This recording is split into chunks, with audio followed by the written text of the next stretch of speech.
You had a rematch of Super Bowl 58 on Sunday. We both picked, no, I stand corrected. I picked the San Francisco 49ers to defend home field. And I notice every time I pick against Patrick Mahomes, because I say that Patrick Mahomes is the best quarterback to ever live. But every time I pick against Patrick Mahomes, I end up losing. And this was another one of those times. Miles,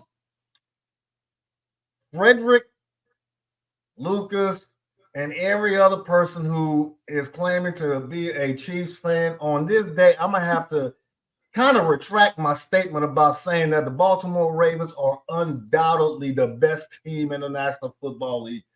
The Baltimore Ravens have the best offense in the National Football League. The Kansas City Chiefs has the best defense in the National Football League. I say it all the time. Griff says it all the time. Offense wins games. Defense wins championships. It looks like we're going to have a rematch in the AFC Championship game if both of these teams stay healthy. I'm going to say that they are co-best teams right now. I'm not going to say that Baltimore is better than Kansas City and Kansas City is better than Baltimore. But, man, I was surprised at how good and how tough that Chief defense actually is. Were you surprised, Griff? No, not man. That's the reason why the Chiefs really been winning all season, man. Because Patrick Mahomes, this is probably, if you go look statistically, this ain't been one of his best years. He had 7 daggone interceptions in this game. What I saw was that defense, they was relentless on Purdy, because I mean they made Purdy do some stuff I ain't seen Purdy do this year. But what I saw was a defense that played the way defense supposed to play, and then the emergence of Kareem Hunt, man, taking his opportunity and advantage that Pacheco is out. So you know what I'm gonna do? Y'all bring me back here. He sees in the moment. So his stock is going up. For the 49ers, man, I'm just going to keep it real, man. For the 49er fans out there, I truly believe their season is over with. Man, with the amount of injuries that them cats got over there, and these ain't injuries that you're going to see somebody come back in a couple of weeks. They lost some players, key players, for the rest of the season. And this just goes to show, and I shut up, Drew, this is the reason why these guys be, trying to get their paychecks or trying to get their contracts negotiated and stuff. Because, like, just think about it. Brandon Ayuk, I mean, people can talk about it. He out for the season. Just think if he didn't get that contract negotiated. He probably be working at Starbucks or somewhere during the off season to maintain. You know what I'm saying? So people don't realize that. But yeah. Patrick Mahomes did some stuff in the game this weekend, man. That one run he did on the sideline where it looked like he was going out of bounds. Mm-hmm. And then I don't know if you look at Good Morning Football, man, but they do that the angry run, dude. And he was actually in there for that too. When he got that touchdown in the end zone, they had a picture of Patrick Mahomes with his shirt off and the dude that he ran over with his shirt off. Yeah, you would have thought he would have turned Patrick Mahomes over, but yeah, he laid that dude out. Yeah, so much to say about those two specific plays. On the Mahomes run along the sideline, it was a combination of him just being outside of the outstretched arms of Wagner and having leverage on the other, or Warner, not Wagner, the other linebacker going along the sideline. But there is something else going on when it pertains to Patrick Mahomes when he runs. Far too many defensive players are somewhat apprehensive about hitting this young man because they don't want to get that fine on Tuesday saying that they got $15,000 taken out of their paycheck because they touched him. So some of those are just circumstance.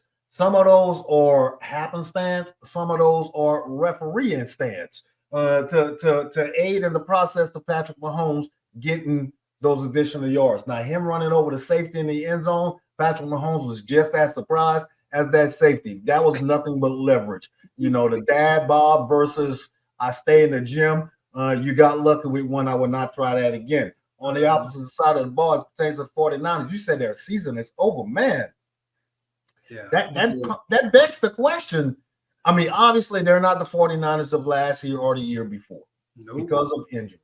You mentioned Ayuk. I didn't know he was out for the remainder of the season. Yeah, Ayuk is done, man. So it begs the question, when we sit down at the table right, with the NFL ownership and the Players Association goes with the collective bargaining agreement. The possibility of including an 18th regular season game has been on the table. It is on the table, and it looks like it's possibly going to happen here in the next year or two, right? And we all know that is because of revenue generation and game check and all this other good stuff. So the 2 games that are going to be used for preseason now, it begs the question: will we actually put our starters through the rigorous or the rigorous process of actually attending OTAs in the preseason and actually playing some preseason football to ensure that we are not injuring our key players in the first month of the year? Because it seems like every team, with the exception of maybe the Baltimore Ravens and the Detroit Lions, are hobbled in some capacity because they didn't play in the preseason. Something to think about. Now, you said the 49ers season is over. And ladies and gentlemen, hey, my bad. Special shout out and welcome to everybody in the chat.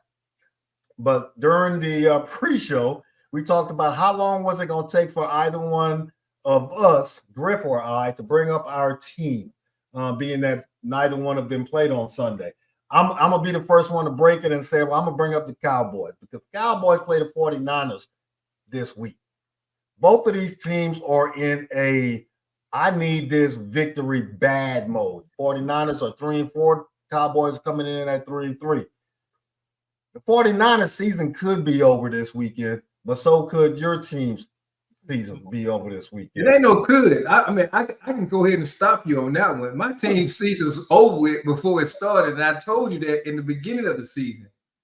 I'm just being honest, man. I told you that in the beginning of the season, I have no expectation of the Cowboys. None. Right. I mean, not having expectations is one thing, but to say that we can officially throw in the towel and become a lottery type team is something else.